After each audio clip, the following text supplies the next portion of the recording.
Hello friends, आप सभी का स्वागत है हमारे YouTube चैनल ईज एडू पर। फ्रेंड्स, आज के इस वीडियो में हम आपके लिए लेकर आए हैं भारत के स्वतंत्रता आंदोलन में बिहार का क्या योगदान था, इससे संबंधित महत्वपूर्ण प्रश्नों का संग्रह, जो कि आपके लिए इस परीक्षा की तैयारी में बहुत ही महत्वपूर्ण साबित होने वाले हैं।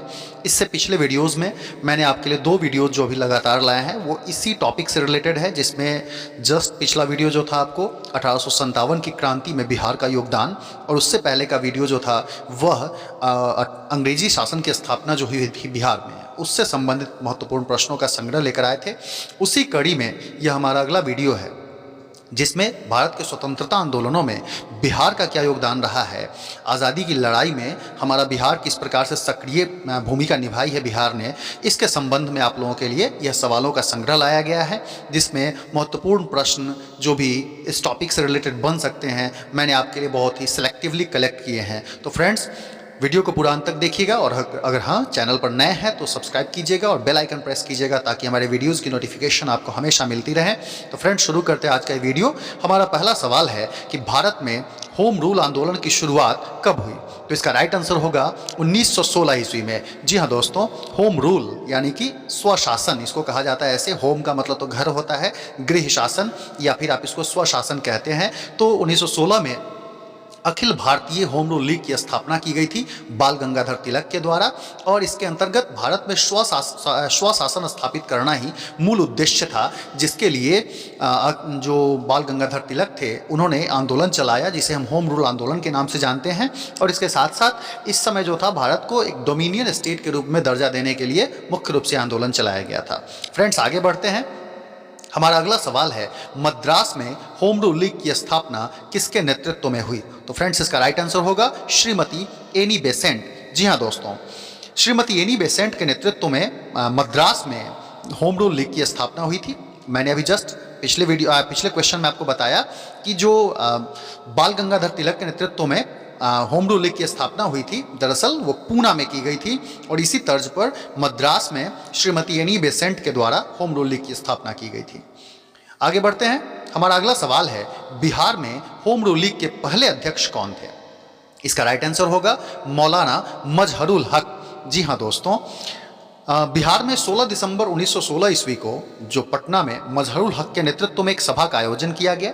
इसमें पटना में होम रूल की स्थापना पर विचार विमर्श करने के बाद बिहार में होम रूल की शाखा की स्थापना हुई थी, और इसके पहले अध्यक्ष यानी कि मौलाना मजहरुल हक बनाए गए थे, और इसके सचिव के रूप में चंद्रवंशी सहाय और वैद्यनाथ नारायण सिंह को सचिव बनाया गया था। फ्रेंड्स, अब हमारा अगला सवाल है, महात्मा गांधी द्वारा भारत में सत्याग्रह का पहला प्रयोग कहां और कब से हुआ? तो फ्रेंड्स, इसका राइट आंसर होगा चंपारण में 1917 से। जी हाँ दोस्तों, चंपारण जो कि बिहार का एक ज़िला है, 1917 ईस्वी में चंपारण, अब पूर्वी चंपारण पश्चिमी चंपारण में बढ़ चुका है, मोतिहारी और बेतिया। तो 1917 में चंपारण ज़िले में महात्मा गांधी द्वारा भारत में सत्याग्रह का पहला प्रयोग स्थल जो है वह चंपारण ही रहा। चंपारण की धरती से ही उन्होंने सत्याग्रह शुरू किया था।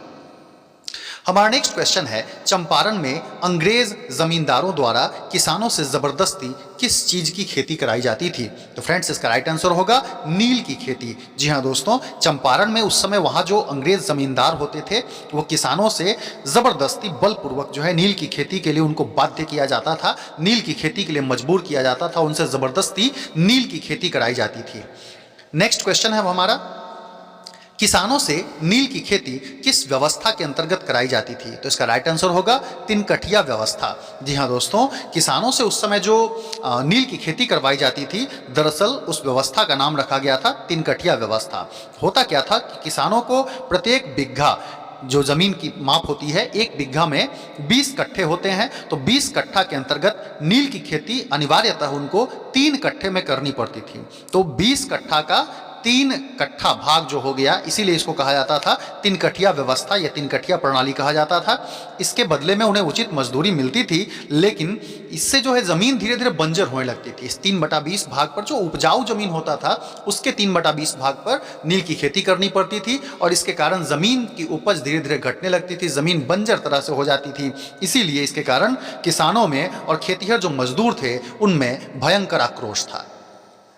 हमारा अगला सवाल है, कांग्रेस के किस अधिवेशन में राजकुमार शुक्ल ने चंपारण के किसानों की समस्याओं की ओर गांधी जी का ध्यान आकृष्ट किया? तो इसका राइट आंसर होगा 1916 के लखनऊ अधिवेशन में। जी हाँ दोस्तों, 1916 में कांग्रेस का अधिवेशन लखनऊ में हुआ।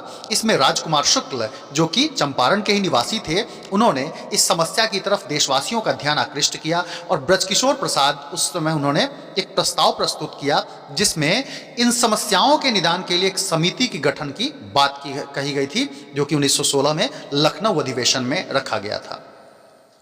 हमारा अगला सवाल है, गांधी जी का चंपारण की धरती पर आगमन कब हुआ? तो इसका राइट आंसर होगा 15 अप्रैल 1917। जी हां दोस्तों, 15 अप्रैल 1917 को गांधी जी चंपारण की धरती पर आए। हालांकि जब राजकुमार शुक्ल, जो मुरली भरहवा गांव के निवासी थे, मुरली भरहवा गांव के, चंपारण जिले का ही एक गांव था मुरली भरहवा, तो वहीं के निवासी थे राजकुमार शुक्ल, और उन्हीं के अनुरोध पर गांधी जी कलकत्ता आए थे, कलकत्ता से पटना आए थे। 10 अप्रैल 1917 को पटना पहुंचे। फिर वहां से मुजफ्फरपुर और दरभंगा होते हुए 15 अप्रैल 1917 को वो मोतिहारी यानी कि चंपारण जिले में पहुंचे थे।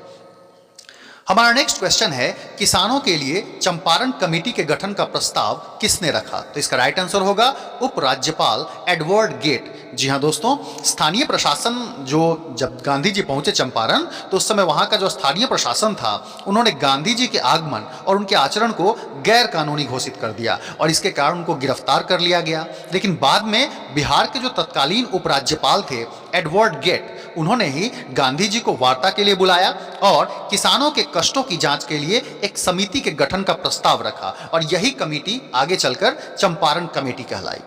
फ्रेंड्स, हमारा नेक्स्ट क्वेश्चन है, मधुबनी जिले में किसानों के आंदोलन का नेतृत्व किसने किया? तो इसका राइट आंसर होगा स्वामी विद्यानंद उर्फ विभूषण प्रसाद। जी हां दोस्तों, चंपारण सत्याग्रह जब सफलता के क्रम में आगे बढ़ रहा था, तो उस समय विभूषण प्रसाद, जिनको लोग स्वामी विद्यानंद के नाम से भी जानते थे, वह उन्होंने जो अन्य किसान थे उनके शोषण और अत्याचार के विरुद्ध लड़ने की प्रेरणा उन्होंने देनी शुरू की।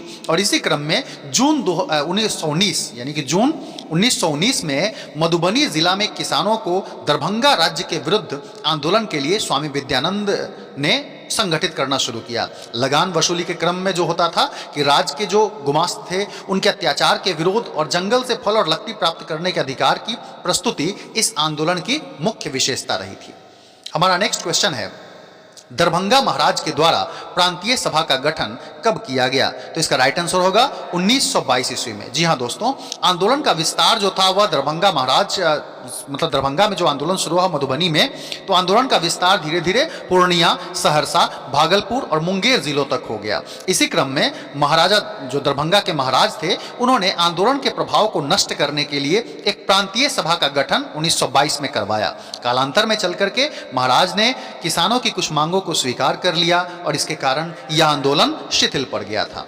हमारा अगला सवाल है, किसान सभा का गठन मुंगेर में कब हुआ? तो इसका राइट आंसर होगा 1922-23 में। जी हां दोस्तों, 1922-23 ईस्वी में मुंगेर में किसान सभा का गठन किया गया और इसके गठन करने में मोहम्मद जुबैर और श्री कृष्ण सिंह, इन दोनों की प्रमुख भूमिका रही थी। इन्हीं के द्वारा किसान सभा का गठन किया गया था। हमारा नेक्स्ट क्वेश्चन है, किसान सभा की औपचारिक स्थापना किसने की? तो इसका राइट आंसर होगा स्वामी सहजानंद सरस्वती। जी हाँ दोस्तों, 4 मार्च 1928 ईस्वी को बेहटा, जो कि पटना का जगह है, इलाका है, तो बेहटा में स्वामी सहजानंद सरस्वती ने किसान सभा की औपचारिक स्थापना की और 1929 में जो सोनपुर मेला लगा उसमें सभा आयोजित की गई थी और उसमें उस सभा में, सोनपुर मेला में आयोजित जो सभा थी उसमें बिहार प्रांतीय किसान सभा की स्थापना की गई थी और स्वामी सहजानंद सरस्वती इसके अध्यक्ष चुने गए थे और श्री कृष्ण सिंह को इसका सचिव बनाया गया था। हमारा अगला सवाल है, अखिल भारतीय किसान सभा का गठन कब हुआ? तो इसका राइट आंसर होगा 1936 ईस्वी में। जी हां दोस्तों, जो कायनंद शर्मा थे उनके नेतृत्व में मुंगेर जिले में बहरिया ताल या फिर उसको बकास्त आंदोलन कह सकते हैं, वो चला। तो 1936 ईस्वी में बकास्त आंदोलन के क्रम में ही 1936 ईस्वी में लखनऊ में स्वामी सहजानंद की अध्यक्षता में अखिल भारतीय किसान सभा का गठन किया गया और इसका सचिव प्रोफेसर NG रंगा को बनाया गया था। हमारा नेक्स्ट क्वेश्चन है, जमशेदपुर वर्कर्स एसोसिएशन की स्थापना कब हुई? तो इसका राइट आंसर होगा 1920। जी हाँ दोस्तों, बिहार में जो मजदूर आंदोलन था वह भी धीरे धीरे जोर पकड़ रहा था। दिसंबर 1919 में जमशेदपुर और जमालपुर में मजदूरों की कई हड़तालें हुई और 1920 ईस्वी में एस.एन. हलदर और व्योमकेश चक्रवर्ती के नेतृत्व में जमशेदपुर वर्कर्स एसोसिएशन की स्थापना की गई। आगे बढ़ते हैं फ्रेंड्स, और हमारा अगला सवाल इसी से रिलेटेड है, जमशेदपुर लेबर फेडरेशन की स्थापना किसके नेतृत्व में हुई? तो इसका राइट आंसर होगा मानिक होमी। जी हां दोस्तों, जमशेदपुर लेबर फेडरेशन की स्थापना मानिक होमी के नेतृत्व में 1929 ईस्वी में की गई थी और 1920 में आपको मैंने पहले ही बताया कि जमशेदपुर वर्कर्स एसोसिएशन बना था। 1929 में जमशेदपुर लेबर फेडरेशन की स्थापना हुई थी। हमारा अगला सवाल है, अखिल भारतीय ट्रेड यूनियन कांग्रेस का अधिवेशन झरिया में कब हुआ? तो इसका राइट आंसर होगा 1929 ईस्वी में। जी हां दोस्तों, 1929 ईस्वी में झरिया में अखिल भारतीय ट्रेड यूनियन कांग्रेस का अधिवेशन हुआ, जिसमें पंडित जवाहरलाल नेहरू को आगामी अध्यक्ष चुना गया था।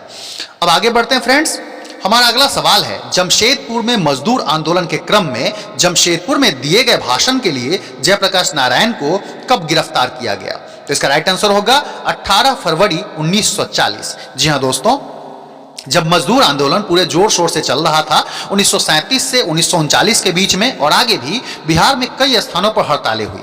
इसी आंदोलन के क्रम में जमशेदपुर में जयप्रकाश नारायण ने भाषण दिया था। इस भाषण के लिए ही उनको 18 फरवरी 1940 को गिरफ्तार करके 9 महीने की कड़ी सजा उनको दी गई थी। आगे बढ़ते हैं फ्रेंड्स, हमारा अगला सवाल है, पटना युवा संघ की स्थापना कब हुई? तो इसका राइट आंसर होगा 1927 ईस्वी में। जी हां दोस्तों, बिहार में पटना युवा संघ की स्थापना 1927 ईस्वी में की गई थी। 1929 ईस्वी तक आते आते इसकी शाखाएं बिहार के कई नगरों में स्थापित हो गई थी और इसी के फलस्वरूप बिहार में युवा आंदोलन ने जोर पकड़ा था।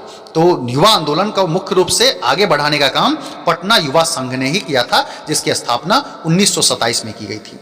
हमारा अगला सवाल है, भारत में खिलाफत आंदोलन कब से कब तक चला? तो इसका राइट आंसर होगा 1919 ईस्वी से 1923 तक।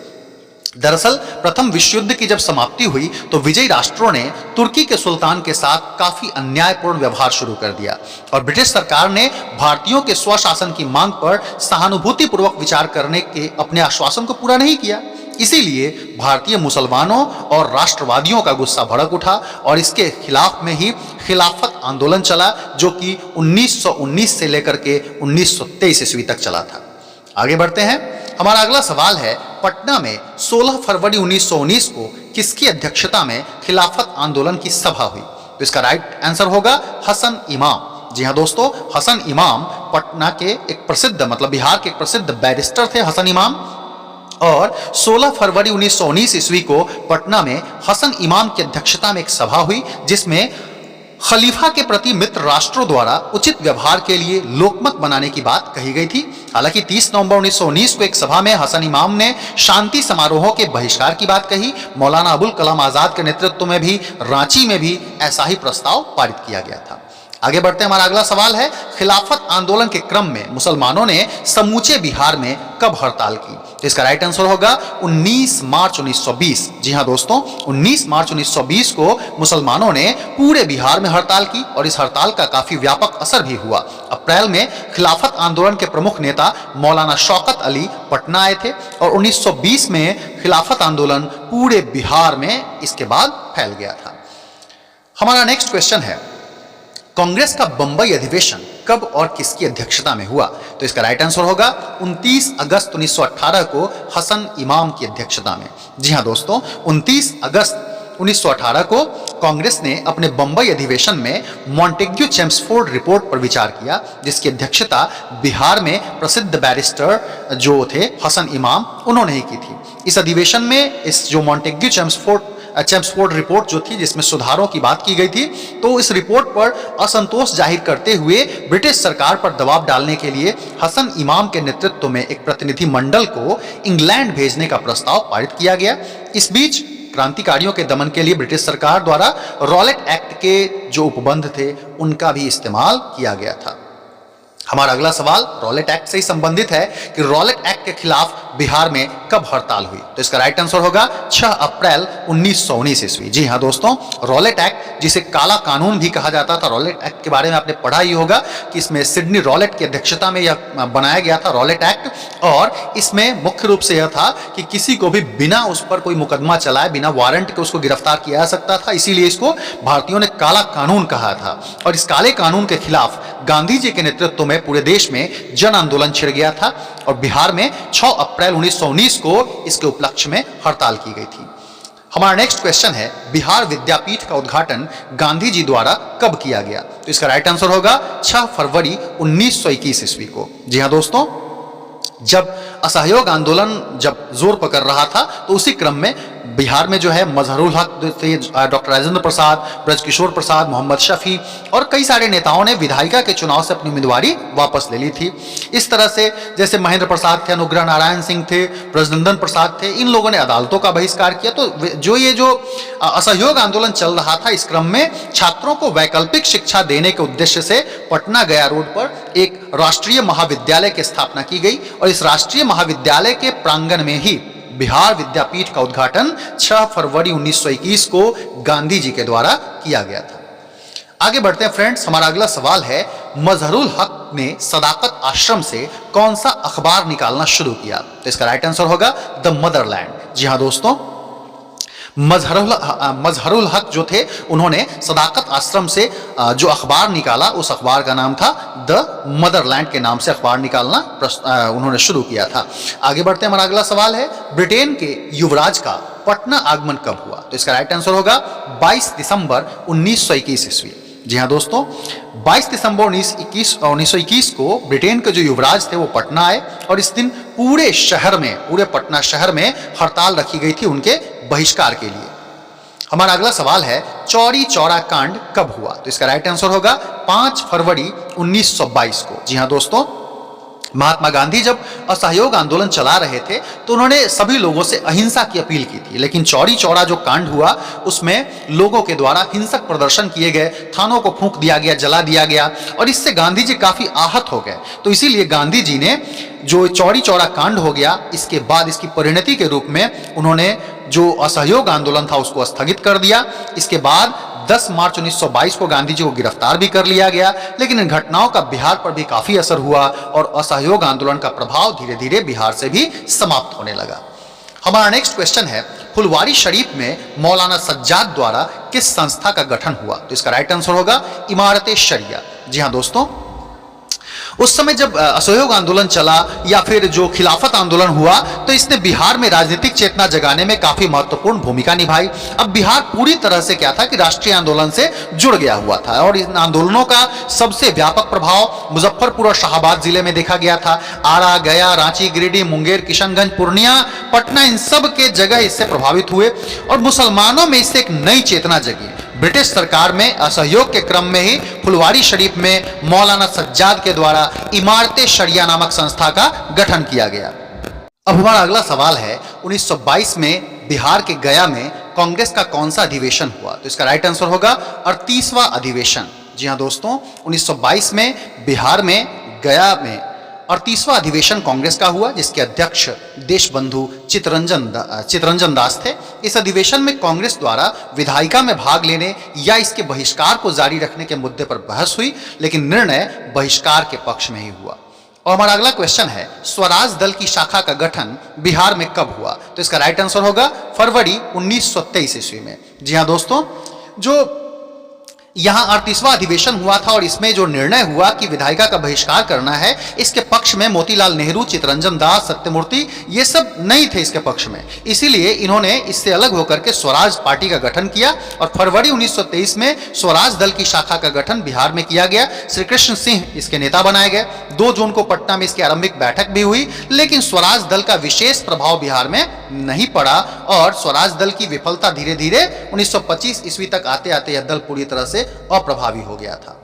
हमारा अगला सवाल है, साइमन कमीशन के बहिष्कार के लिए बिहार में सर्वदलीय बैठक किसके नेतृत्व में हुई? तो इसका राइट आंसर होगा अनुग्रह नारायण सिन्हा। जी हां दोस्तों, बिहार में अनुग्रह नारायण सिन्हा के नेतृत्व में सर्वदलीय बैठक का आयोजन हुआ। जब 1928 में साइमन कमीशन भारत आया था तो सर जॉन साइमन जो थे उनके नेतृत्व में जो भारत में मॉन्टेग्यू चेम्सफोर्ड सुधार जो था उसके जांच करने के लिए यह साइमन कमीशन को भारत लाया गया था 1928 में।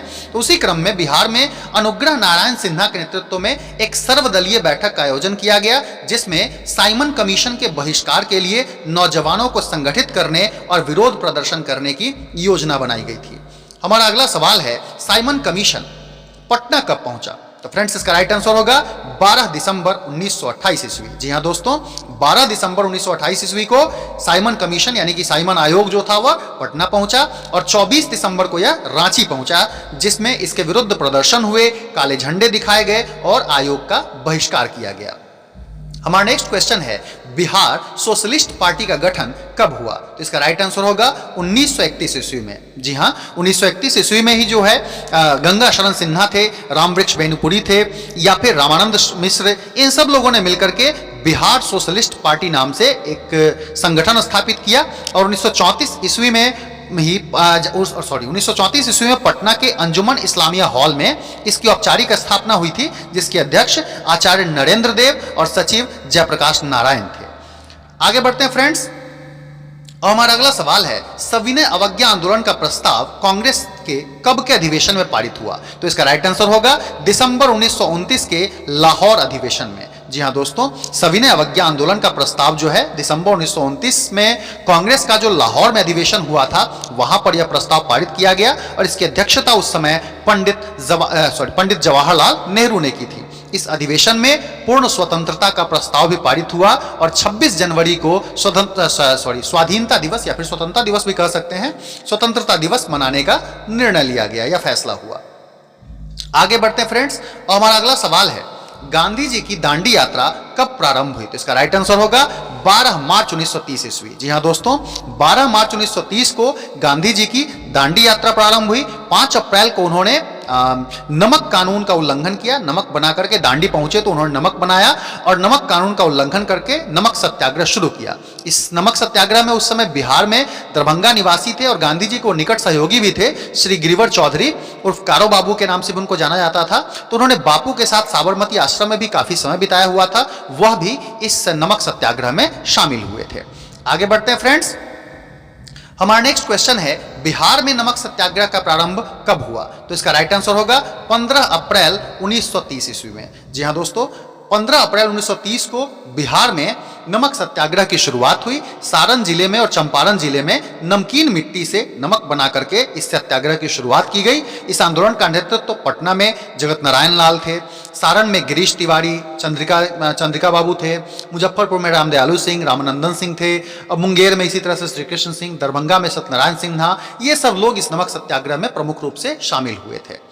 आगे बढ़ते हैं फ्रेंड्स, हमारा अगला सवाल है, बिहार प्रदेश कांग्रेस कमेटी ने विदेशी वस्त्रों और शराब की दुकानों के आगे धरने का प्रस्ताव कब रखा? तो इसका राइट आंसर होगा 9 मई 1930 ईस्वी। जी हां दोस्तों, जब असहयोग आंदोलन चल रहा था तो उसी क्रम में 4 मई 1930 को गांधी जी की गिरफ्तारी हो जाती है और इसके विरोध में पूरे बिहार में प्रदर्शन हुआ। 9 मई 1930 ईस्वी को आते आते बिहार प्रदेश कांग्रेस कमेटी ने विदेशी वस्त्रों और शराब की दुकानों के आगे धरने का प्रस्ताव रखा। इसी क्रम में बिहार में चौकीदारी कर बंद कर देने के लिए भी आंदोलन हुए। 26 जनवरी 1932 ईस्वी को पूरे बिहार में स्वाधीनता दिवस मनाया गया। 7 अप्रैल 1934 ईस्वी को गांधी जी ने अपने वक्तव्य में हालांकि सविनय अवज्ञा आंदोलन को स्थगित करने की सलाह दी। इस सलाह को 18 मई 1934 को बिहार प्रदेश कांग्रेस कमेटी ने समर्थन करते हुए बिहार में सविनय अवज्ञा आंदोलन को स्थगित कर दिया। हमारा अगला सवाल है, भारत छोड़ो प्रस्ताव को कांग्रेस द्वारा कब स्वीकार किया गया? तो इसका राइट आंसर होगा 5 अगस्त 1942 ईस्वी को। जी हां दोस्तों, 5 अगस्त 1942 को बंबई में कांग्रेस कार्यकारिणी की बैठक हुई जिसमें भारत छोड़ो प्रस्ताव को स्वीकार कर लिया गया। अखिल भारतीय कांग्रेस समिति ने इस प्रस्ताव को 8 अगस्त को स्वीकार किया और गांधी जी ने इसके लिए करो या मरो का नारा दिया। इसके लिए उनको गिरफ्तार भी कर लिया गया। हालांकि 9 अगस्त को जो अंग्रेज सरकार थी उन्होंने इस अध्यादेश जारी करके कांग्रेस को गैर कानूनी संगठन घोषित कर दिया था, लेकिन फिर भी इस पर जो आंदोलन थे वह लगातार चलते ही जा रहे थे। हमारा नेक्स्ट क्वेश्चन है, पटना में निहत्थे छात्रों के जुलूस पर कब गोलियां चलाई गई? तो इसका राइट आंसर होगा 11 अगस्त 1942 को। जी हां दोस्तों, जब भारत छोड़ो आंदोलन चल रहा था तो उसी क्रम में 11 अगस्त 1942 को विद्यार्थियों के एक जुलूस ने पटना में सचिवालय भवन के पूर्वी गेट पर राष्ट्रीय ध्वज फहरा दिया। छात्रों की इस कार्रवाई पर जो उस समय पटना के तत्कालीन जिलाधिकारी थे WG आर्चर, उनके आदेश पर ही पुलिस ने निहत्थे छात्रों पर अंधाधुंध गोलियां चला दी। इस गोलीकांड में 7 छात्र शहीद हो गए, जिनके नाम उमाकांत प्रसाद सिन्हा, रामानंद सिंह, सतीश प्रसाद झा, देवीपत चौधरी, राजेंद्र सिंह, राम गोविंद सिंह, जगपति कुमार, ये सभी 7 छात्र शहीद हो गए। आपने शहीद स्मारक में इन 7 छात्रों के साथ जो है गांधी जी का आगे का नेतृत्व देखा होगा। और इस प्रकार से बिहार में जो भी आंदोलन हुए भारत की आज़ादी की लड़ाई में, बिहार ने सक्रिय भूमिका निभाई है। तो फ्रेंड्स, ये थे आज के इंपॉर्टेंट क्वेश्चंस भारत के स्वतंत्रता संग्राम में बिहार के योगदान से रिलेटेड। आपको यह वीडियो कैसा लगा? पसंद आए तो लाइक कीजिएगा, चैनल को सब्सक्राइब कीजिएगा, जहां तक हो सके इसको शेयर कीजिएगा, ताकि अधिक से अधिक लोगों तक हमारे वीडियोज पहुंच सके और लोग इससे लाभान्वित हो सके। तो फिर मिलते हैं अगले वीडियो में अगले कंसेप्ट के साथ, अगले सिलेबस के साथ। हम आपके लिए जो भी सिलेबस से इंपॉर्टेंट क्वेश्चंस लेकर के आ रहे हैं, तो फिर मिलते हैं। Till then, bye bye.